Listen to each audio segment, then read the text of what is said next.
In this video, we have the integral of 1 over 9 minus x squared taken to the 3/2 power.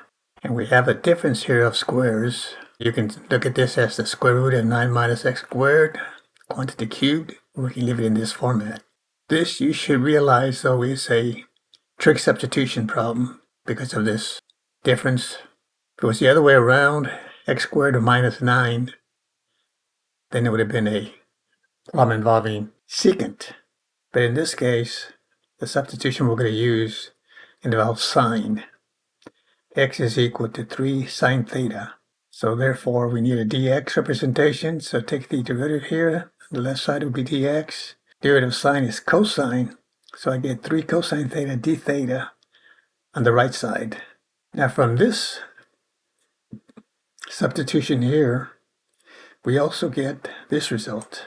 So again, we're looking to transform this integral to one involving the variable theta. So dx, we can express it as 3 sine theta. Dx, we can express it as 3 cosine theta d theta. This will be replaced by dx equal to 3 cosine theta d theta. And now how do we get the 27 cosine cubed theta here? Well, this will be 9 minus x squared, but what is x? X is this. So let's go ahead and square that, and that'll be 9 sine squared theta. Factor out a 9 here, and remember this is going to be to the 3/2 power here. So we're going to factor out a 9 here, leave us with 1 minus sine squared theta.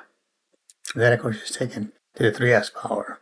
And this 1 minus sine squared theta, using one of your Pythagorean identities, can be replaced by cosine squared.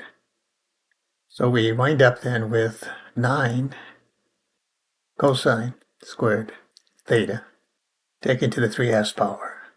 That means you can, to simplify this, you can cube this quantity here and then take the square root, or you can take the square root first, which is easier, and then cube it. That's one way to derive it.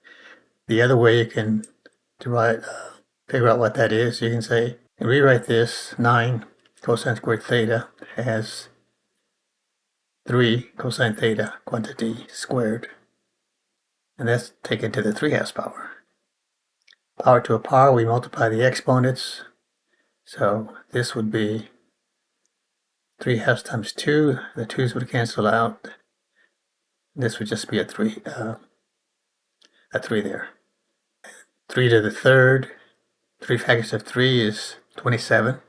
And then cosine cube, of course, is cosine cube. That's how we got this part right there. So now, we also, you won't always need a triangle, but here's how you set it up. With this substitution here, using the substitution x equal to 3 sine theta, we can solve for sine theta. Divide by 3, and we get sine theta is equal to 3, or x over 3 rather.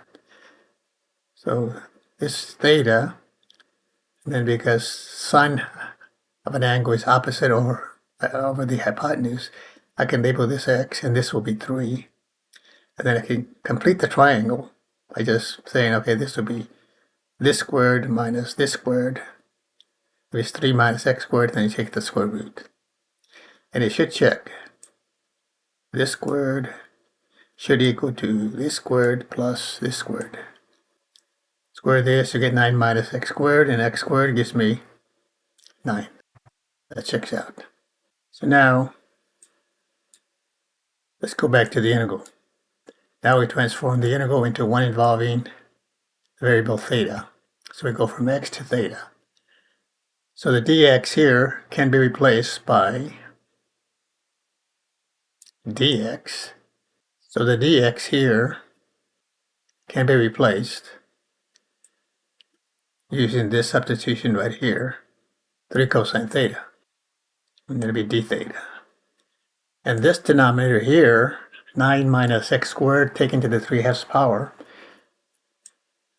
from right here, making the substitutions I just went through, we got 27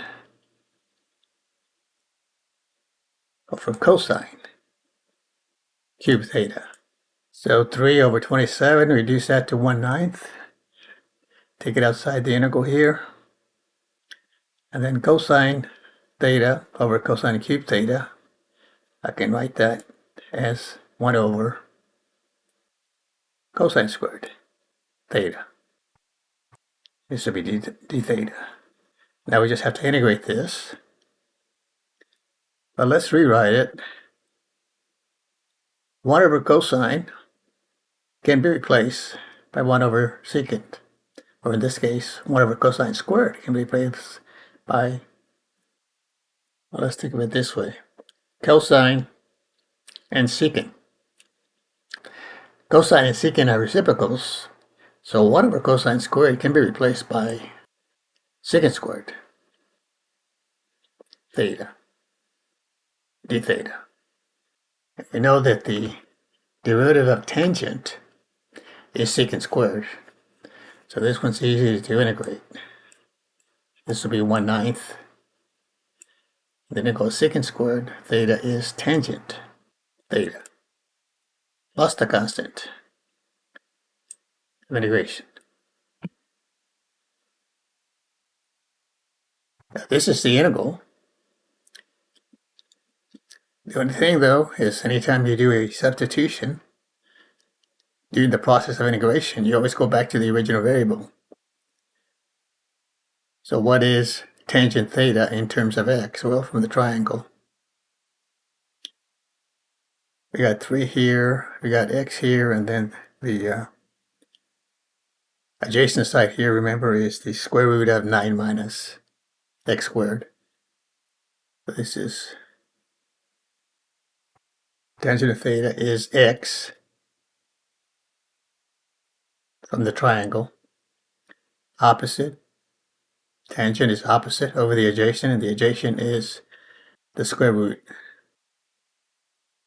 of 9 minus x squared. And then you had the 1/9 here. I just put 9 here like this. That's plus the constant of integration.